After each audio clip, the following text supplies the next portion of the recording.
Bismillahirrahmanirrahim. Assalamualaikum warahmatullahi wabarakatuh.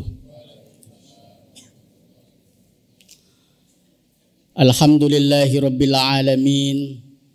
Wassalatu wassalamu ala asyrafil anbiya'i wal mursalin Sayyidina Muhammad wa ala alihi wa sahbihi ajma'in, amma ba'd.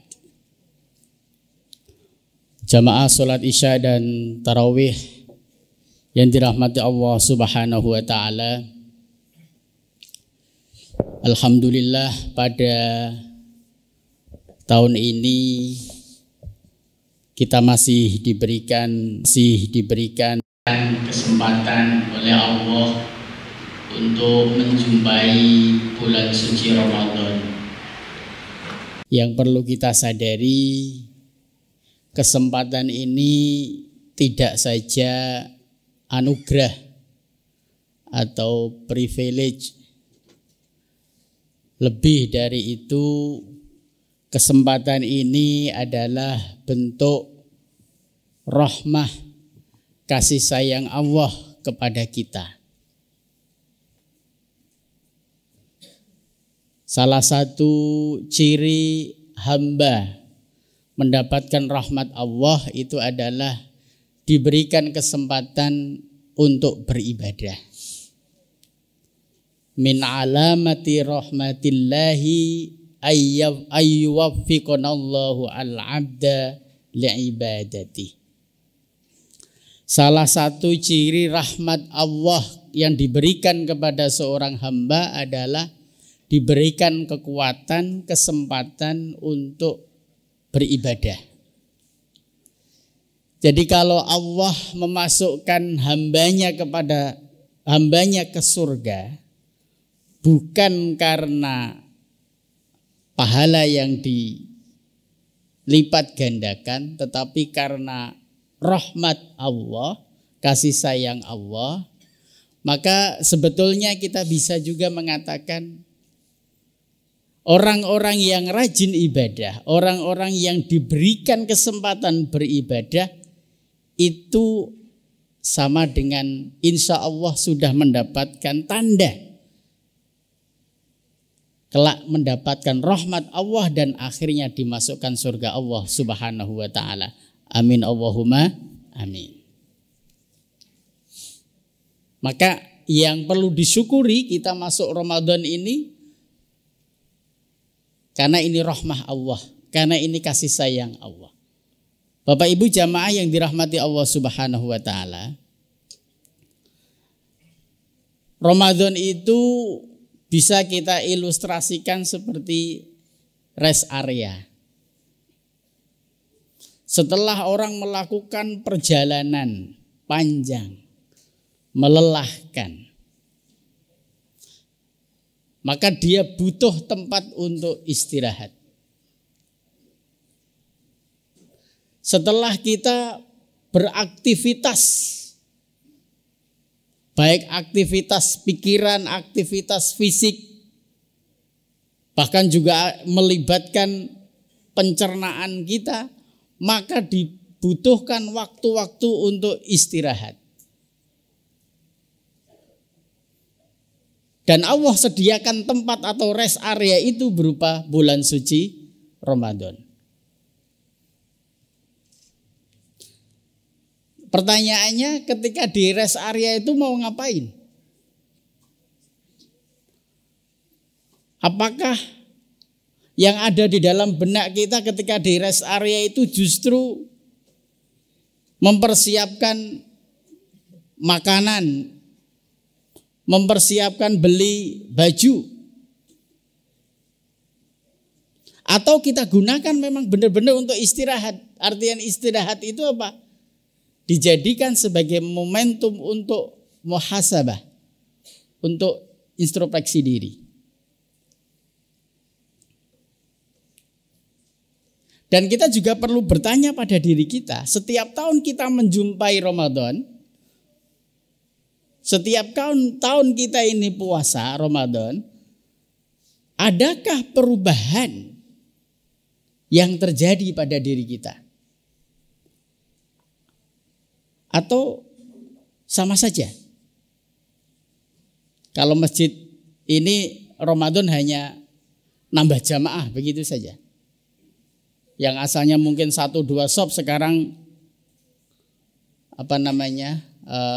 penuh. Atau kalau untuk anak-anak kecil itu, apakah yang ditunggu hanya nanti menjelang Idul Fitri mendapatkan sedekah dari saudara-saudaranya?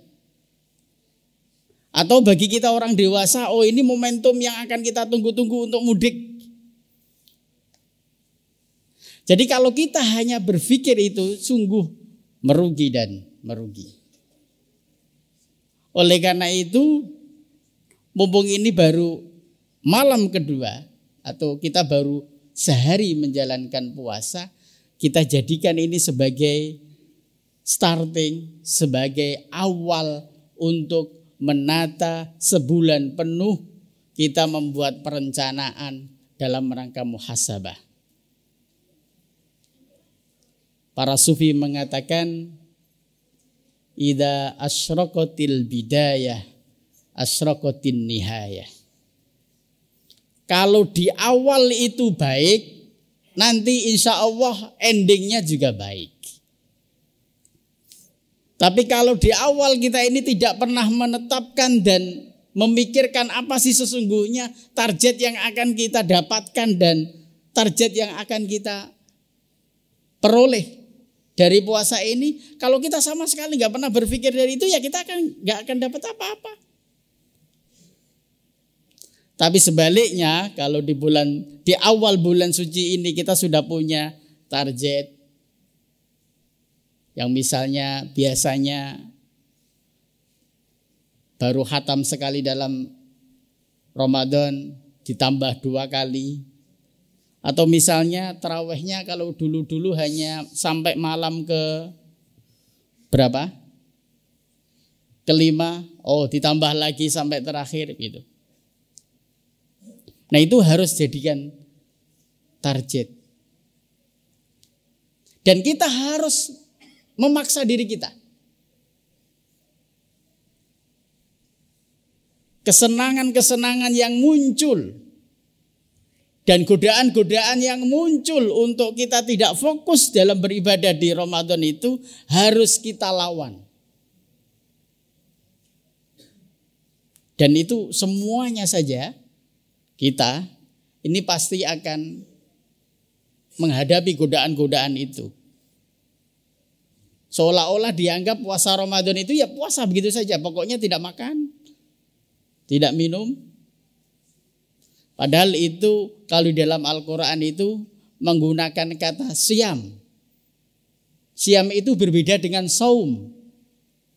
Siam itu artinya menahan dari seluruh hal. Beda dengan saum. Saum itu hanya menahan al-imsaku, menahan dalam hal tertentu. Misalnya dulu ketika Maryam setelah melahirkan, di dalam Al-Quran Allah mengatakan, inni nazartu lirrahmani sauma. Saya siam begitu kata Maryam. Sauma. Tapi Maryam masih makan, masih minum. Hanya sauma, menahan tidak bicara. Itu saum. Tapi kalau siam, tidak saja menahan, tidak makan, tidak minum, juga menahan, tidak bicara yang tidak baik. Tidak bicara yang tidak elok. Jadi menahan dari segala hal. Yang itu bisa jadi segala hal yang kita tidak tahan itu muncul karena dorongan hawa nafsunya. Maka asyam itu butuh totalitas. Jadi kalau kita sekedar puasa tidak makan dan tidak minum, itu bukan siam tapi saum. Buktinya apa? Masih ghibah, masih menghujat. Atau misalnya berpikir yang negatif. Berarti level kita bukan siam, tapi level kita adalah saum meskipun tidak makan, tidak minum. Hadirin yang dirahmati Allah Subhanahu wa taala. Nah, biar kita tidak salah arah, kita harus tahu apa sih yang jadi target kita. Kalau di dalam Al-Quran, Al-Baqarah 183 itu kan dalam ujung ayat dikatakan la'allakum tattaqun. Takwa. Sudah banyak para penceramah menjelaskan apa itu takwa. Apa itu ciri-ciri takwa. Paling tidak takwa itu punya dua dimensi. Ada yang bersifat dimensi personal, ada yang punya atau memiliki dimensi sosial. Puasa itu menggabungkan antara dimensi spiritual personal menjadi soleh secara personal, tapi juga harus diwujudkan, ditampakkan dalam wujud soleh sosial, dimensi kemasyarakatan. Nah, untuk la'allakum tattaqun, karena ayat itu diakhiri dengan kata la'alla. La'alla itu harapan. Bahasa mudahnya menowo-menowo. Atau siapa tahu. Karena siapa tahu kan berarti tidak otomatis.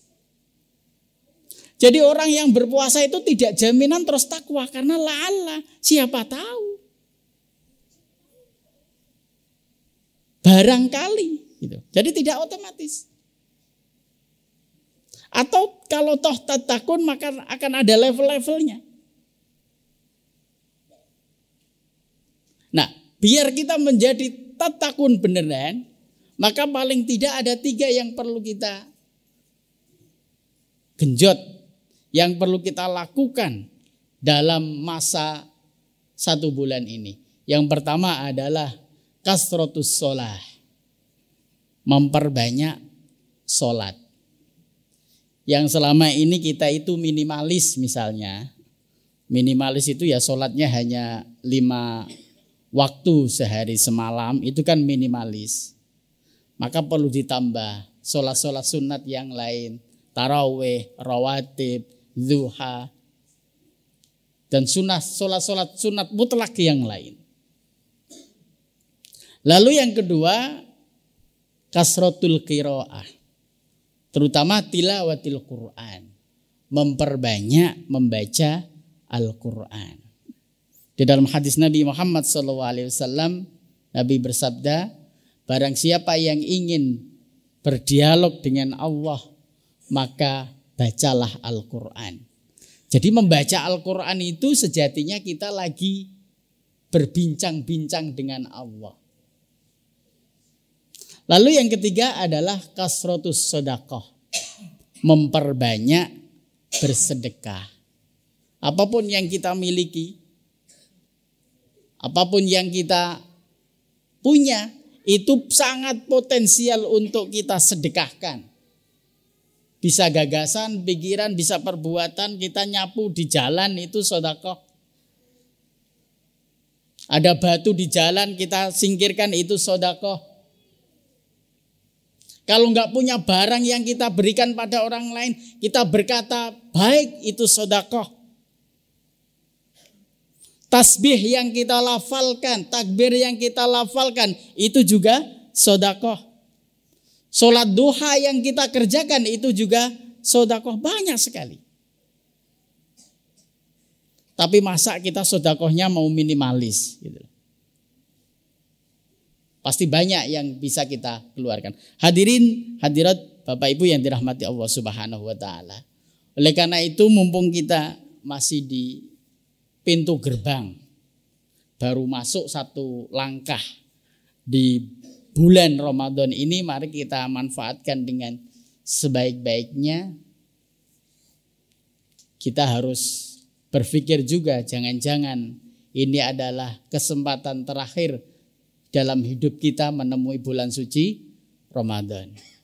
Jangan sampai kita akan merasa nadamah, merasa getun, orang Jawa bilangnya, menyesal karena kita tidak memanfaatkan bulan suci ini dengan sebaik-baiknya. Mudah-mudahan yang sedikit ini membawa manfaat. Aqulu qouli hadza astaghfirullah li wa lakum. Assalamualaikum warahmatullahi wabarakatuh.